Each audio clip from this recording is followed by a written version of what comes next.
পড়াশোনা করে আপনার মসজিদে 8 বছর ইমামতি করে 5 বছর ইমামতি করে 8 বছর বয়ান করে আজকে তার লেবাস দেখেন। আর আমি ডিসপ্লেতে যে ছবিটা দিয়েছি তার কত সুন্দর লেবাস ছিল, কত সুন্দর অ্যাক্টিভিটি ছিল। এই যে আপনি যেই কাজটা করেছেন, আপনি তো আমাদের এই পৃথিবীর মধ্যে বিশ্বের দ্বিতীয় মুসলিম প্রধান দেশ হচ্ছে কোনটা বলেন? বাংলাদেশ। আপনি এই বাংলাদেশের তো আপনার মুসলমান যারা আছেন তাদের মান সম্মান ইজ্জত সব নষ্ট করে ফেলাইছেন। এটা কেন করছেন? আপনি যেটা করছেন এটা ঠিক করছেন? আরে আমি কি করছি না, আপনি এটা ঠিক করছেন কিনা এটা বলেন। আমি এটা তো আসলে আমার ব্যক্তিগত একটা পার্সোনাল বিষয়। আপনি এটা পার্সোনাল হয়েই থাকে। হ্যাঁ, যদি পার্সোনাল হয়ে থাকে, আপনি বয়ান কইরা আপনি ওই যে জুব্বা পইরা এত সুন্দর লেবাস থেকে মাথায় টুপি পইরা আপনি এটা ঘোড়ার মতো করে চলে এরকম করছেন কেন?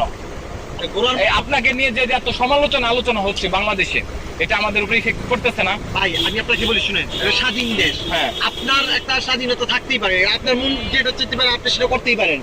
আমার মনটা ইচ্ছা আমি এখন নায়ক হব।